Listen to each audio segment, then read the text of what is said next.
সহজ সরল গ্রামীণ জীবনযাপন দেখলে আসলে এসব ছেড়ে যেতে ইচ্ছা করে না শহরে। তো আমরা শহর থেকে চলে আসলাম গ্রামে একটু শীতের সিজনে একটু আমেজ আনন্দ ফুর্তি সবাই মিলে একসাথে সময় কাটাবো, আড্ডা দিব। কিছুদিন সময় নিজের পরিবার, আত্মীয়স্বজন তাদের সঙ্গে কাটানোর জন্য চলে আসছি আমরা গ্রামে। প্রথমে আমরা কমলাপুর রেলওয়ে স্টেশনে চলে যাচ্ছি। ওইখান থেকে আসলে আমাদের ট্রেন। আমাদের যাতায়াত ব্যবস্থা হচ্ছে নেত্রকোনা মোহনগঞ্জ সেহেতু ট্রেন আর হচ্ছে বাস, এদিকে কোনো লঞ্চ যাতায়াত করা যায় না। তো আমরা সবসময় চেষ্টা করি যে মানে যখন সর্বোচ্চ চেষ্টা করি যে ট্রেনে যাওয়া আসা করার। বাসটাকে আমরা একটু অ্যাভয়েড করি। তো সেজন্য আমরা আগে থেকে টিকিট কাটাকাটি করা শেষ করতে হয়। টিকিট নিয়ে তারপর আমরা চলে আসলাম এদিকে হচ্ছে কমলাপুর রেলওয়ে স্টেশন। এখান থেকে আমরা কেবিন কেটেছিলাম। সেখানে হচ্ছে আমরা সবাই মিলে আমার আঙ্কেল, আমার শ্বশুর, শাশুড়ি, হাজব্যান্ড, ভাই, আমার মেয়ে, আমরা সবাই মিলে চলে আসছিলাম হচ্ছে গ্রামের বাড়িতে। আর ট্রেনের মধ্যে তো ট্রেন জার্নি তো আমার কাছে অসাধারণ লাগে। ট্রেন জার্নি আমার কাছে খুবই ভালো লাগে। কারণ ট্রেন জার্নি করতে গেলে বাদাম, চানাচুরওয়ালা, ডিমওয়ালা, চাওয়ালা এমন কিছু নেই যে ট্রেনে খাওয়া দাওয়া করা হয় না। আর আমরা তো বাসা থেকে কোথাও জার্নি করতে গেলে খাবার দাবার রান্না করে নিয়েই আসি।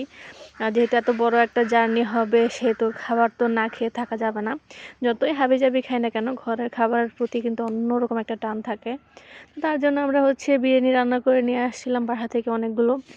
আর আমরা বিরিয়ানি খেতে চলে আসছিলাম।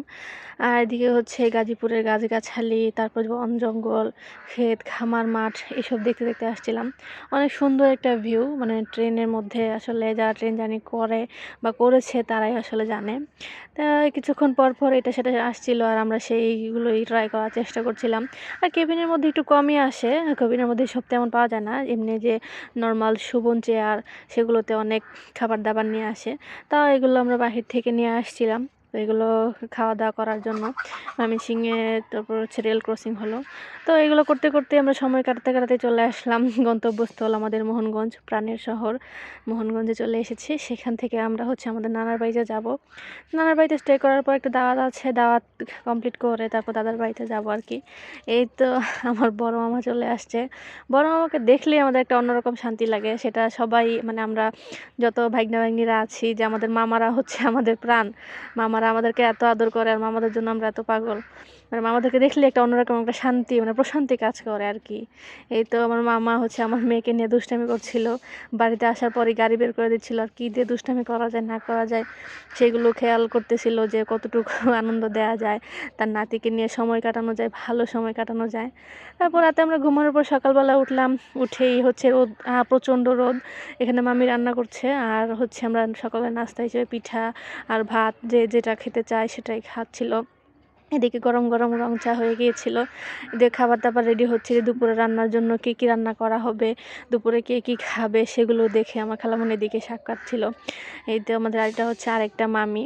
এগুলো আসলে গ্রামীণ পরিবেশ, এগুলো দেখতেও ভালো লাগে, করতেও ভালো লাগে। আমার কাছে গ্রাম অনেক বেশি ভালো লাগে, আমার হাজব্যান্ডের কাছেও গ্রাম অনেক বেশি ভালো লাগে। শুধু তো প্রয়োজনের তাগিদে, নিজেদের পেটের তাগিদে, প্রয়োজনের তাগিদে শহরে থাকা হয়, কিন্তু গ্রামই আসলে সবচেয়ে সুন্দর এবং শান্তির একটা জায়গা।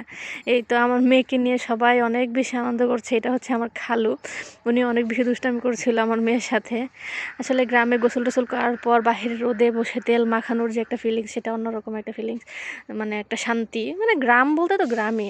আর এদিকে হচ্ছে কি জানি শাক তুলে নিয়ে আসা হয়েছে, আর শাক তুলে এগুলো বাছাবাছি করে রান্নার জন্য নিয়ে আসা হয়েছে।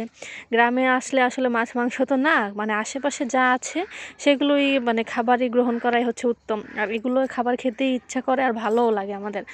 আর এবার একটু সবজি টবজি কম আমার নানার বাড়িতে। এই তো আমার মেয়ে একটু ফুল গাছ নিয়ে একটু দুষ্টামি করছিল, খেলাধুলা করছিল আর দুষ্টামি করছিল আর কি। তো ভালো থাকবেন। আল্লাহ।